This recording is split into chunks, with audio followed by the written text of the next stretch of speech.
Hi friends, online study अड्डा पे आपका स्वागत है। जो लोग नए हैं हमारे चैनल को सब्सक्राइब कर दें और बेल बटन आइकन को दबा दें और हमारी वीडियो को शेयर और लाइक भी करें। फ्रेंड्स, आज हम लोग Bihar police constable practice number 5 का डिस्कस करने वाले हैं, जिसमें history, geography, economics, polity, physics, chemistry, biology, current affair, विविध से रिलेटेड महत्वपूर्ण क्वेश्चन होंगे। तो चलिए फ्रेंड्स, हम लोग क्वेश्चन को डिस्कस करते हैं।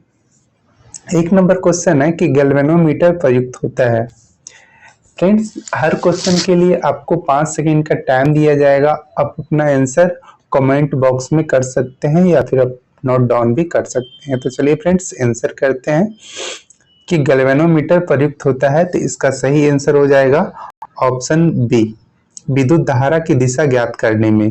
गैल्वेनोमीटर विद्युत धारा की दिशा ज्ञात करने में प्रयुक्त होता है, इस बात को याद रखिएगा फ्रेंड्स।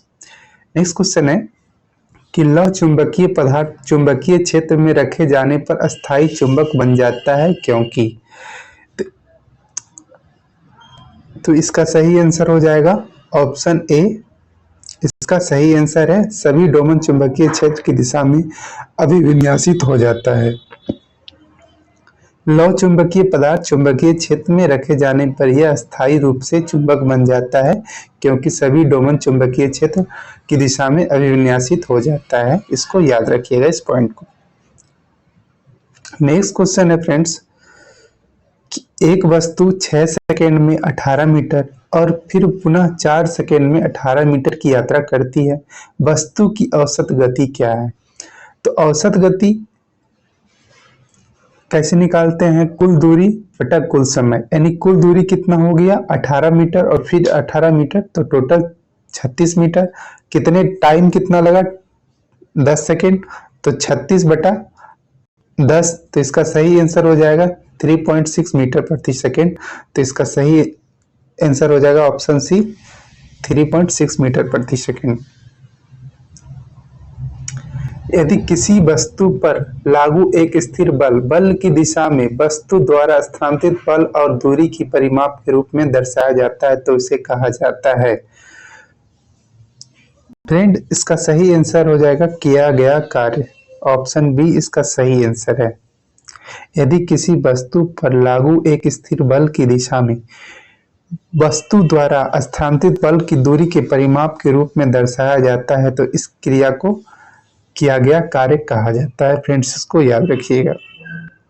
नेक्स्ट क्वेश्चन है कि जब सेल में कोई धारा प्रवाहित ना हो रही हो तो इलेक्ट्रोड में विभवों का अंतर को कहते हैं। खाली स्थान दिया गया है, इसका आंसर है ऑप्शन बी, सेल। विद्युत वाहक बल दो इलेक्ट्रोड के बीच के विभवांतर है जब सेल से विद्युत धारा प्रवाहित नहीं होती है। क्वेश्चन को याद रखिएगा फ्रेंड्स। नेक्स्ट क्वेश्चन है फिल इन द ब्लैंक, खाली स्थान को भरना है। इंग्लिश का क्वेश्चन है फ्रेंड्स, कह रहा है दे खाली स्थान इंग्लिश फॉर 2 आवर्स। इसका सही आंसर हो जाएगा option D, have been studying. तो they have been studying English for 2 hours, इसका सही आंसर हो जाएगा क्योंकि ये प्रेजेंट परफेक्ट कंटिन्यूअस टेंस का प्रयोग करना चाहिए इसमें। आई विश आई खाली स्थान दिया गया और ए मनिस्टर। तो फ्रेंड्स, इसका सही आंसर हो जाएगा ऑप्शन सी, वेयर। क्योंकि आई विश के साथ वेयर का प्रयोग करते हैं। यह एक कंडीशनल सेंटेंस है जिसके साथ सब्जेक्ट सिंगुलर प्लूरल हो तो वर्ब हमेशा प्लूरल का ही प्रयोग होता है, इस बात को याद रखिएगा। ढहते विश्वास के संपादक हैं। फ्रेंड्स, कह रहा है क्वेश्चन कि ढहते विश्वास के संपादक कौन है? तो ढहते विश्वास के संपादक राजेंद्र प्रसाद हैं। ऑप्शन ए इसका सही आंसर हो जाएगा। ढहते विश्वास की कहानी के संपादक राजेंद्र प्रसाद मिश्र हैं। यह कहानी उड़िया भाषा में लिखी गई थी। इस कहानी में उड़ीसा की बाढ़ और सुखाड़ के बारे में चर्चा किया गया है, इस बात को आप लोग याद रखिएगा। कवयित्री अनामिका के पिता का क्या नाम है? क्वेश्चन है कि कवयित्री अनामिका का पिता का क्या नाम है? तो इसका सही आंसर हो जाएगा ऑप्शन सी, श्याम नंदन किशोर। कवयित्री अनामिका का पिता का नाम श्याम नंदन किशोर है। ऑप्शन सी इसका सही आंसर है। नेक्स्ट क्वेश्चन,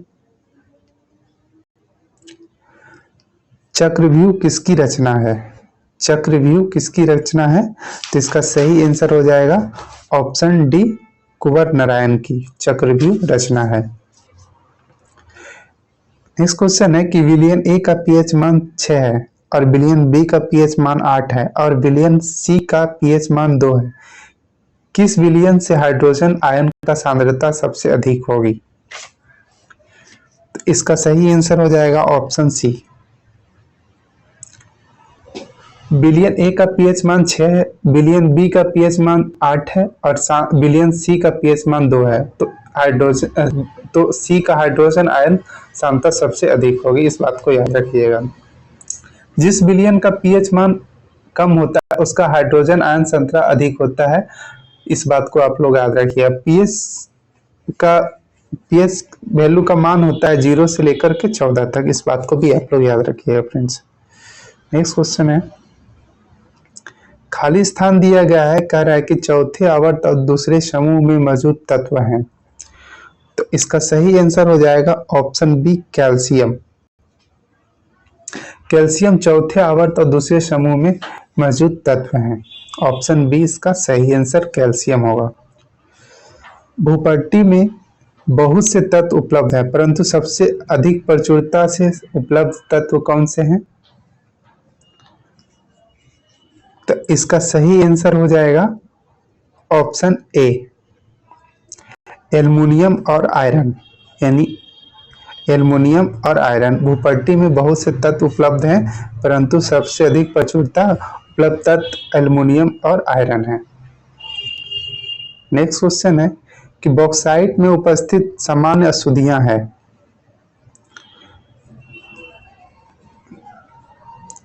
बॉक्साइट में उपस्थित सामान्य अशुद्धियां हैं, तो इसका सही आंसर हो जाएगा ऑप्शन सी, Fe2O3 और SiO2। बॉक्साइट में सबसे अधिक अशुद्धियां इसी में होता है, इस बात को आप लोग याद रखिएगा। 15 नंबर क्वेश्चन है, खाली स्थान दिया गया है और में कार्बोनिल ग्रुप नहीं होता है, तो इसका सही आंसर हो जाएगा ऑप्शन सी, एथेनॉल। एथेनॉल में कार्बोनिल ग्रुप नहीं होता, इस बात को आप लोग याद रखिएगा। नेक्स्ट क्वेश्चन है कि निम्नलिखित में कौन सा बहुलक संघनन बहुलीकरण द्वारा बनाया जा सकता है? तो इसका सही आंसर है friends option D, nylon 6। Option D इसका सही है। नायलॉन 6 बहुलक संघनन बहुलन द्वारा बनाया जाता है। यह हेक्सामेथिलीन, डायमीन और एपिडिक अम्ल का बहुलक है। यह बहुत अधिक प्रतिष्ठा तथा दृढ़ता होता है इसमें। आधुनिक आवर्त सारणी में आवर्त खाली स्थान दिया गया और में लैंथेनाइड और एक्टेनाइड्स होते हैं, तो इसका सही आंसर हो जाएगा ऑप्शन सी, 6 और 7। आधुनिक आवर्त सारणी में आवर्त 6 और 7 में लैंथेनाइड और एक्टिनाइड होते हैं, इस बात को आप लोग याद रखिएगा फ्रेंड्स। अभिक्रिया में उत्प्रेरक में किस प्रकार का परिवर्तन होता है? अभिक्रिया में उत्प्रेरक में किस प्रकार का परिवर्तन होता है? तो इसका सही आंसर हो जाएगा ऑप्शन ए, भौतिक एवं गुणात्मक। ऑप्शन ए इसका सही आंसर है। बाह्यतम कोश में उपस्थित इलेक्ट्रॉनों की संख्या को खाली स्थान दिया गया कह रहा है कहा जाता है, तो इसका सही आंसर है संयोजक इलेक्ट्रॉन। ऑप्शन ए इसका सही आंसर हो जाएगा। बाह्यतम कोश में उपस्थित इलेक्ट्रॉनों की संख्या को संयोजक इलेक्ट्रॉन कहा जाता है, इस बात को आप लोग याद रखिएगा। नेक्स्ट क्वेश्चन है, बीटा क्षय परिणाम है, बीटा क्षय परिणाम है, तो इसका सही आंसर हो जाएगा फ्रेंड्स ऑप्शन बी, दुर्बल नाभिकीय बल का। बीटा क्षय दुर्बल नाभिकीय बल का परिणाम है। कार्बन 14 सिर्फ बीटा कण का उत्सर्जन करता है, इस बात को आप लोग याद रखिएगा। स्वतंत्र जीवन यापन करने वाले सूक्ष्मतम जीव हैं। कह रहा है क्वेश्चन कि स्वतंत्र जीवन यापन करने वाले सूक्ष्मतम जीव कौन से हैं?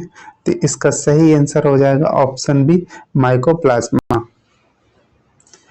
माइकोप्लाज्मा सूक्ष्मतम स्वतंत्र जीव यापन करने वाले जीव हैं।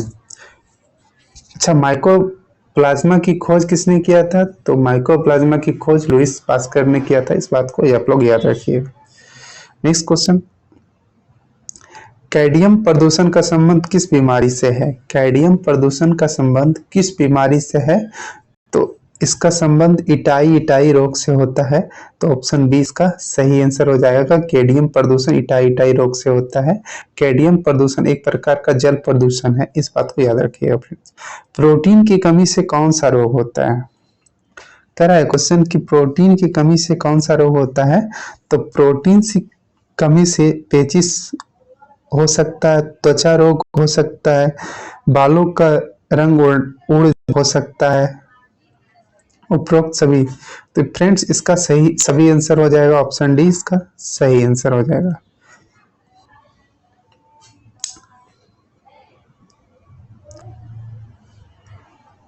जीन्स मुख्यतः बने होते हैं। जीन्स मुख्यतः बने होते हैं, तो इसका सही आंसर हो जाएगा ऑप्शन ए डीएनए से। नेक्स्ट क्वेश्चन है, हींग प्राप्त होता है। हींग फेरुला की प्रजातियों की जड़ों से सूखे लेक्टस के रूप में प्राप्त किया जाता है। तो इसका सही आंसर हो जाएगा ऑप्शन ए जड़। शरीर के किन भागों में रक्त का प्रवाह सबसे तेज होता है? शरीर के किन भागों में रक्त का प्रवाह सबसे तेज होता है? तो इसका सही आंसर हो जाएगा ऑप्शन सी महाधमनी। महाधमनी में रक्त का प्रवाह सबसे तेज होता है और धमनी में शुद्ध रक्त का प्रवाह होता है, जबकि शिरा में अशुद्ध रक्त का प्रवाह होता है। इस बात को याद रखिएगा फ्रेंड्स। यकृत शरीर का सबसे बड़ा आंतरिक अंग है, इसको भी याद रखिएगा। कैक्टस में शूल किसका रूपांतरण है? कैक्टस में शूल किसका रूपांतरण है? तो इसका सही आंसर हो जाएगा पत्ते का। ऑप्शन सी पत्ते का। कैक्टस शूल किसका रूपांतरण है? तो पत्ते का। ऑप्शन सी इसका सही आंसर हो जाए। यह एक आवृतबीजी पौधा भी है, इस बात को याद रखिएगा। नीचे दिए गए पौधे और उनके खाद्य भाग के युग्मों को कौन से सही सुमेलित नहीं करता है? अदरक प्रकंद बिल्कुल सही है। प्याज मांसल पूर्ण सही है। नारियल भ्रूणपोष सही है। और आलू मूल ये गलत है। तो इसका सही आंसर हो जाएगा ऑप्शन सी। आलू जो होता है वो कंद है, मूल नहीं है, इसीलिए इसका आंसर सी हो जाएगा। नेक्स्ट क्वेश्चन है, रुधिर प्लेटलेट्स किसका स्रोत है? रुधिर प्लेटलेट्स किसका स्रोत है? तो इसका सही आंसर हो जाएगा थ्रोम्बोप्लास्टिन। ऑप्शन ए इसका सही आंसर है। ब्रेड बनाने में खाली स्थान दिया गया और पूछ रहा है किसका उपयोग किया जाता है ब्रेड बनाने में? तो ब्रेड बनाने में सेक्रोमाइसिस सेरेविसी का प्रयोग किया जाता है। ऑप्शन डी इसका सही आंसर हो जाएगा। नेक्स्ट क्वेश्चन है कि निम्न में से क्या मिट्टी को उपजाऊ बनाता है? मिट्टी को उपजाऊ बनाने के लिए खनिज और कार्बनिक पदार्थ का सही मिश्रण चाहिए। ऑप्शन बी इसका सही आंसर हो जाएगा। खनिज और कार्बनिक पदार्थ का सही मिश्रण मिट्टी को उपजाऊ बनाता है, याद रखिएगा फ्रेंड्स। नेक्स्ट क्वेश्चन है मैथ का क्वेश्चन है। मैथ का क्वेश्चन को स्किप करके चलेंगे हम लोग।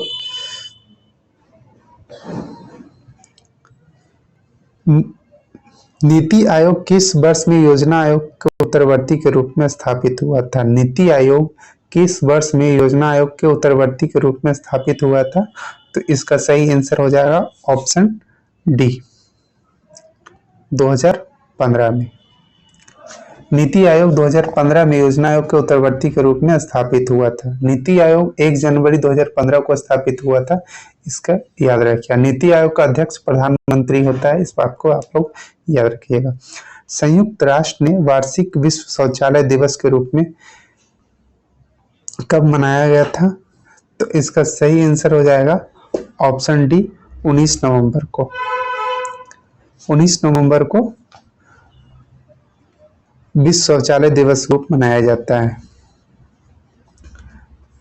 विश्व शौचालय संगठन की स्थापना 19 नवंबर 2001 में किया गया था, इसलिए इसका 19 नवंबर को यह मनाया जाता है। भारतीय रिजर्व बैंक के आधिकारिक चिन्ह क्या है? कह रहा है भारतीय रिजर्व बैंक के आधिकारिक चिन्ह क्या है? तो इसका सही आंसर हो जाएगा ऑप्शन बी, पीपल का वृक्ष। नेक्स्ट क्वेश्चन है कि लाइफ मंत्रास किसके द्वारा लिखित पुस्तक है? Life mantras, option B Subrat राय सहारा, ऑप्शन बी इसका सही आंसर हो जाएगा। लाइफ मंत्रास के लेखक सुब्रत राय सहारा है। निम्नलिखित में से किसे उस बिंदु के रूप में निर्धारित किया गया है जहां संतुलित मूल्य के साथ किसी उत्पाद हेतु आपूर्ति मांग के बराबर होता है? तो इसका सही आंसर हो जाएगा ऑप्शन डी, बाजार संतुलन। बाजार संतुलन उस बिंदु के रूप में निर्धारित किया गया है जहां संतुलित मूल्य के साथ किसी उत्पाद हेतु आपूर्ति मांग के बराबर होता है। तो इसका सही आंसर ऑप्शन डी हो जाएगा, बाजार संतुलन। नेक्स्ट क्वेश्चन, एक बैग में 20 गेंद रखी है, ये मैथ का क्वेश्चन है, स्किप करके चलेंगे फ्रेंड्स। नेक्स्ट क्वेश्चन है कि किस संवैधानिक संशोधन ने पिछड़े वर्गों के लिए राष्ट्रीय आयोग के संवैधानिक दर्जा दिया? क्वेश्चन कह रहा है कि किस संवैधानिक संशोधन में पिछड़े वर्गों के लिए राष्ट्रीय आयोग को संवैधानिक दर्जा दिया गया है? तो इसका सही आंसर हो जाएगा ऑप्शन बी, 102वां संविधान संशोधन। इस ऑप्शन बी इसका सही आंसर हो जाएगा। 102वां संविधान संशोधन ने पिछड़े वर्गों के लिए राष्ट्रीय आयोग को संवैधानिक दर्जा दिया गया। 102वां संविधान संशोधन 2018 के तहत पिछड़ा वर्ग आयोग को संवैधानिक दर्जा दिया गया था, इस बात को आप लोग याद रखिएगा। नेक्स्ट क्वेश्चन है कि भारतीय संविधान के निम्नलिखित में से कौन सा अनुच्छेद केंद्र और राज्यों के बीच वैधानिक संबंध को से संबंधित है? तो इसका सही आंसर हो जाएगा ऑप्शन डी, अनुच्छेद 245 और 255, ऑप्शन डी इसका सही आंसर हो जाएगा। भारत के संविधान के निम्नलिखित में से कौन सा अनुच्छेद केंद्र और राज्य के बीच संवैधानिक संबंध से संबंधित है? तो अनुच्छेद 245 से 255 के बीच। नेक्स्ट क्वेश्चन है कि निम्नलिखित में से कौन सा भारतीय संविधान की राज्य सूची में मौजूद विषयों में से एक है? कह रहा है कि निम्नलिखित में से कौन सा भारतीय संविधान के राज्य सूची में मौजूद विषयों में से एक है? तो ऑप्शन डी इसका सही आंसर हो जाएगा पुलिस। पुलिस भारतीय संविधान के राज्य सूची में मौजूद विषयों में से एक है। राज्य सूची मूलतः 66 विषय था, वर्तमान में यह 59 विषय है राज्य सूची में, याद रखिएगा इसको। संघ लोक सेवा आयोग के अध्यक्ष और अन्य सदस्यों की सेवा की शर्तें को कौन निर्धारित करता है? फ्रेंड्स, क्वेश्चन कह रहा है कि संघ लोक सेवा आयोग के अध्यक्ष और अन्य सदस्यों की सेवा की शर्तों को कौन से निर्धारित करता है? तो इसका सही आंसर हो जाएगा भारत का राष्ट्रपति, ऑप्शन डी इसका सही आंसर है। संघ लोक सेवा आयोग के अध्यक्ष और अन्य सदस्यों की सेवा की शर्तें राष्ट्रपति निर्धारित करता है, इस बात को याद रखिएगा। संविधान द्वारा राष्ट्रपति को संघ लोक सेवा आयोग के अध्यक्ष अन्य सदस्यों की सेवा की शर्तें निर्धारित करने का अधिकार प्राप्त है। भारतीय संविधान में उद्देशिका में अब तक कितनी बार संशोधन किया गया है? तो उद्देशिका में एक बार संशोधन किया गया है। कब किया गया है? तो 42वें संविधान संशोधन 1976 के तहत किया गया था, याद रखिएगा। नेक्स्ट क्वेश्चन है कि भारतीय संविधान में 10 मौलिक कर्तव्यों को निम्नलिखित में से किस वर्ष जोड़ा गया है? तो 1976, ऑप्शन बी इसका सही आंसर हो जाएगा। 42वां संविधान संशोधन 1976 में भारतीय संविधान में 10 मौलिक कर्तव्यों को जोड़ा गया था। नेक्स्ट क्वेश्चन है कि किस संवैधानिक संशोधन ने मंत्रिपरिषद का आकार लोक सेवा के सदस्यों की कुल संख्या के 15% तक सीमित कर दिया था? क्वेश्चन कह रहा है कि किस संवैधानिक संशोधन ने मंत्रिपरिषद का आकार लोकसभा के सदस्यों की कुल संख्या के 15% तक सीमित कर दिया गया? तो इसका सही आंसर हो जाएगा 51वां संविधान संशोधन। 51वां संविधान संशोधन मंत्रिपरिषद के आकार लोकसभा के सदस्यों की कुल संख्या 15% तक सीमित कर दिया था। नेक्स्ट क्वेश्चन है कि भारतीय संविधान के निम्नलिखित में से कौन सा अनुच्छेद याचिका जारी करने के लिए उच्च न्यायालय की शक्ति प्रदान करता है? क्वेश्चन कर रहा है कि भारतीय संविधान के निम्नलिखित में से कौन सा अनुच्छेद याचिका जारी करने के लिए उच्च न्यायालय को शक्ति प्रदान करता है? तो इसका सही आंसर हो जाएगा ऑप्शन बी, अनुच्छेद 226। याद रखिएगा, अनुच्छेद 226 भारतीय संविधान के याचिका जारी करने को उच्चतम न्यायालय को शक्ति प्रदान करता है। फ्रेंड्स, नेक्स्ट क्वेश्चन है कि अखिल भारतीय सेवाओं के जनक के रूप में किसे माना जाता है? अखिल भारतीय सेवाओं के जनक के रूप में किसे माना जाता है? तो ऑप्शन ए, सरदार वल्लभ भाई पटेल को अखिल भारतीय सेवाओं के जनक के रूप में माना जाता है। अच्छा, सरदार वल्लभ भाई का जन्म कब हुआ? सरदार वल्लभ भाई का जन्म 31 अक्टूबर 1875 में गुजरात में हुआ था। इस बात को याद रखिएगा। निम्नलिखित में कौन सा विकल्प देश के सबसे छोटा लोकसभा निर्वाचन क्षेत्र है? तो सबसे छोटा लोकसभा निर्वाचन क्षेत्र निर्वाचकों के संदर्भ में, तो इसका सही आंसर हो जाएगा लक्षद्वीप। लक्षद्वीप सबसे छोटा लोकसभा निर्वाचन क्षेत्र है निर्वाचकों के संदर्भ में। फ्रेंड्स, भारत के क्षेत्रफल के दृष्टि से सबसे बड़ा क्षेत्र लद्दाख और सबसे छोटा चांदनी चौक है क्षेत्रफल की दृष्टि से। इस बात को याद रखिएगा। क्षेत्रफल की दृष्टि से सबसे बड़ा लोकसभा क्षेत्र लद्दाख और सबसे छोटा चांदनी चौक, और निर्वाचकों के संदर्भ में सबसे छोटा लक्षद्वीप है।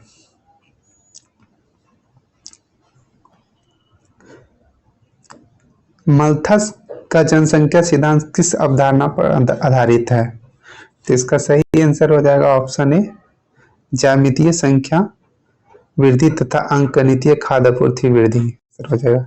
नेशनल स्टॉक एक्सचेंज की स्थापना के लिए किस समिति द्वारा अनुशंसा की गई है?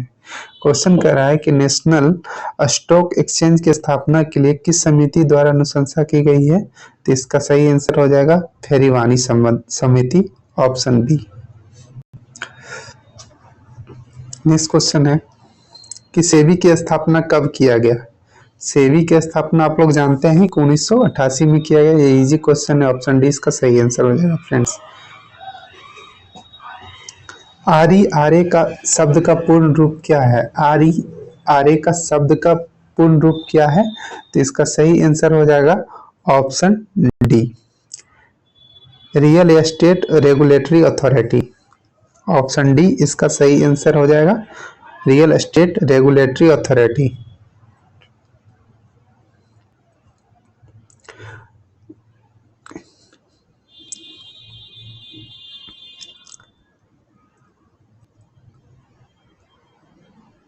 बौद्ध त्योहार सोंगक्रान निम्नलिखित में से किस भारतीय राज्य में प्रमुखता मनाया जाता है? तो इसका सही आंसर हो जाएगा friends Arunachal Pradesh. Option A इसका सही आंसर हो जाएगा। बौद्ध त्योहार सोंगक्रान भारतीय राज्य अरुणाचल प्रदेश में मनाया जाता है। बौद्ध त्योहार सोंगक्रान अरुणाचल प्रदेश में मनाया जाता है। ऑप्शन ए इसका सही आंसर हो जाएगा। यह भव्य समारोह एक शुभ अनुष्ठान के रूप में मनाया जाता है। यह त्योहार नए साल को चिन्हित करता है। फ्रेंड्स, इस बात को याद रखें। मंगोलिया देश निम्नलिखित में से किस महाद्वीप में स्थित है? क्वेश्चन कह रहा है कि मंगोलिया देश निम्नलिखित में किस महाद्वीप में स्थित है? तो इसका सही आंसर हो जाएगा एशिया महाद्वीप में मंगोलिया देश स्थित है। मंगोलिया की राजधानी उलान बटोर है। इसकी मुद्रा तोगरिक है। गोबी मरुस्थल मंगोलिया और चीन में स्थित है। इस बात को आप लोग याद रखिएगा। नेक्स्ट क्वेश्चन है, खालिस्तान दिया गया और सीमा विश्व की 5वीं सबसे बड़ी सीमा है। तो विश्व की सबसे 5वीं बड़ी सीमा भारत और बांग्लादेश। ऑप्शन बी इसका सही आंसर हो जाएगा। भारत बांग्लादेश की सीमा विश्व की 5वीं सबसे बड़ी सीमा है। भारत बांग्लादेश की कुल सीमा तट रेखा की लंबाई 4096 किलोमीटर लंबी है। यह विश्व की सबसे लंबी सीमा रेखा वाला देश कनाडा है। विश्व की सबसे लंबी सीमा रेखा वाला देश कनाडा है। इस बात को याद रखिएगा। गांधी द ईयर डेंट चेंज द वर्ल्ड पुस्तक के लेखक कौन से हैं? तो इसका सही आंसर हो जाएगा ऑप्शन डी, रामचंद्र गुहा। निम्नलिखित में से वह दुर्ग कौन सा है जिसे दक्कन की कुंजी माना जाता है? निम्नलिखित में वह दुर्ग कौन सा है जिसे दक्कन की कुंजी माना जाता है? तो इसका option C Asirgarh. Option C इसका सही आंसर हो जाएगा फ्रेंड। असीरगढ़ दुर्ग को दक्कन की कुंजी माना जाता है। असीरगढ़ किला को अहीर राजवंश के राजा आशा अहीर ने बनाया था, इस बात को याद रखिएगा। निम्नलिखित में किसे सर्वश्रेष्ठ स्तूप मानते हैं? कह रहा है निम्नलिखित में किसे सर्वश्रेष्ठ स्तूप मानते हैं, तो इसका सही आंसर हो जाएगा ऑप्शन सी, सांची के स्तूप को सर्वश्रेष्ठ स्तूप मानते हैं। सांची मध्य प्रदेश राज्य में रायसेन जिला में स्थित है। सांची स्तूप को सम्राट अशोक ने 3वीं शताब्दी ईसा पूर्व में बनवाया था, इस बात को याद रखिएगा। जातक कथा संबंधित किससे है? क्वेश्चन कह रहा है कि जातक कथा किससे संबंधित है, तो इसका सही आंसर हो जाएगा गौतम बुद्ध से संबंधित जातक कथा है।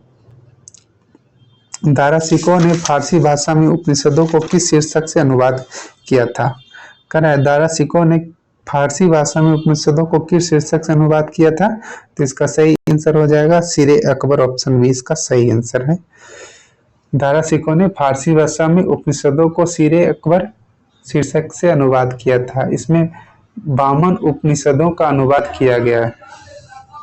नेक्स्ट क्वेश्चन है कि वायुमंडल के किस परत में उल्का पिंडों को जलने की घटनाएं हो सकती है? क्वेश्चन कर रहा है वायुमंडल के किस परत को उल्का पिंड के जलने की घटनाएं हो सकती है, तो इसका सही आंसर हो जाएगा मध्यमंडल, ऑप्शन सी इसका सही आंसर है।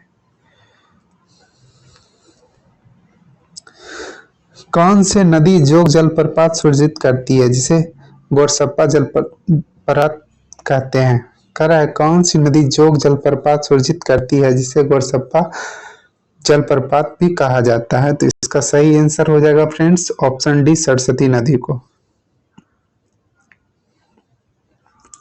सरस्वती नदी जोग जलप्रपात सृजित करती है जिसे गोरसप्पा जलप्रपात भी कहते हैं। जोग जलप्रपात कर्नाटक में स्थित है, इस बात को याद रखिएगा। नेक्स्ट क्वेश्चन है कि मराठी पाक्षिक बहिष्कृत भारत किसने आरंभ किया था, तो इसका सही आंसर हो जाएगा option B, Bhimrao Ambedkar, option B. Marathi पाक्षिक बहिष्कृत भारत को भीमराव अंबेडकर ने आरंभ किया था। नेक्स्ट क्वेश्चन है किसने लिखा था इस निर्णय से इनकार करना कठिन है कि तथाकथित 1857 का प्रथम राष्ट्रीय स्वतंत्रता संग्राम ना तो प्रथम था और ना ही राष्ट्रीय और ना ही स्वतंत्रता संग्राम था? ये किसने बोला फ्रेंड्स, तो ये इसका सही आंसर हो जाएगा आरसी मजूमदार, ऑप्शन ए।